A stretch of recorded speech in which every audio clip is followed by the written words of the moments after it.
Muy buenas tardes. Este es un video más de los que vamos a subir por motivo de la cuarentena. No soy Chumel Torres y no es HBO. Vamos a hablar de Arduino con Python. Vamos a ver cómo se comunican y vamos a hablar de la estructura de datos. Los materiales que utilizarán para hacer su práctica es un sensor DHT11, un Arduino Mega o un Arduino Uno, cables macho, hembra o hembra macho. Así se pueden ahorrar un protoboard a la hora de interconectar y ya. En cuanto al software, ya saben, su Python configurado y su Arduino IDE. La conexión es bastante sencilla, son tres cables para el sensor y tal como se muestra en el diagrama esquemático. Para poder trabajar con el sensor deberán descargar la librería de la página de Adafruit. Ahí les dejo el link en la diapositiva. Y fíjense en nada más los ejemplos que tiene ahí. Y en este ejemplo yo le quité lo que está en la parte amarilla para crear mis propias funciones. Ahora lo que queremos nosotros es enviar los datos que estamos leyendo con nuestro Arduino a nuestra computadora. Para poder enviarlos tienen que estar estructurados. Para poder estructurar datos no vamos a inventar el hilo negro, ya existen herramientas. Por ejemplo, JSON. JSON es un estándar del ECMA 404 del diciembre del 99. Es un formato que sirve para intercambiar datos. Es fácil para los humanos de leer y escribir y es fácil para las computadoras para hacer el análisis y generarlo. Está basado en el JavaScript y nos permite, aunque sea independiente al lenguaje, usar convencionalidades que son familiares para los programadores de C, C++, C Sharp, Java, JavaScript, Perl and Python y otros lenguajes de programación. Esas propiedades hacen a JSON ideal para intercambiar lenguajes, intercambiar datos sin importar el lenguaje. Sin entrar en mucho detalle, podemos ver que es una forma de enviar en una cadena de texto toda la información que necesitas, utilizando llaves, comas, dos puntos para ir armando el paquete de variable que vas a enviar.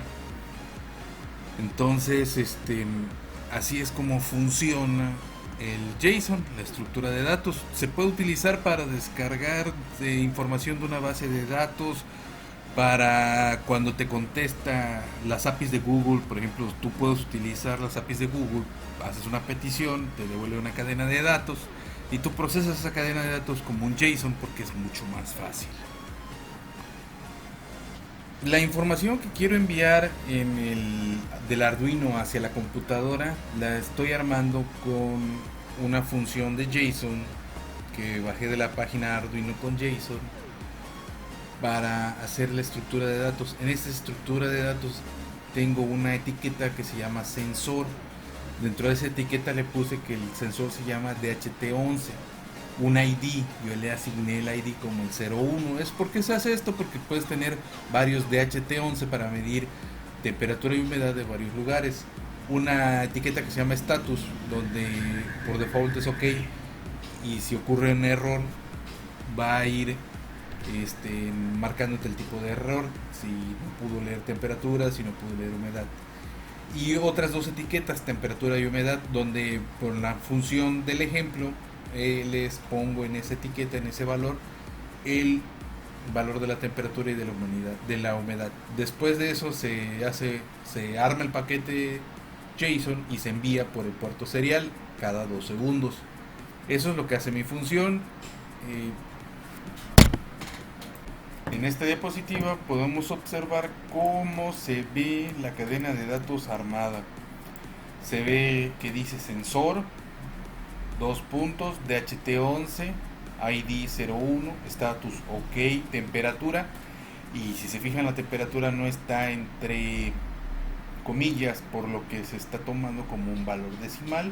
Humedad sí está entre comillas, porque las etiquetas son strings. y el valor numérico 63. Acuérdense que es un porcentaje del 63 al de 63% significaría. Entonces así es como se estructura la cadena de datos con JSON. Ahora sí, lo que nos importa es leer los datos que nos envía el Arduino por el puerto serial. Para eso necesitamos tres librerías: Serial, Time y JSON. Entonces aquí hacemos renombramos al puerto serial, punto serial, en el COM4 con 9600 baudios, con el nombre de Arduino. Después creamos un pequeño contador con el ciclo while. Dentro del ciclo while lo que hacemos es esperar una pequeña fracción de tiempo, leer todos los datos como nos lo entrega el puerto serial y los guardamos en una variable que se llama rawstring. Después, ahora sí usamos la función de JSON para cargar rawstring en una variable que se va a llamar data. Esta variable ya lo va a tener todo estructurado.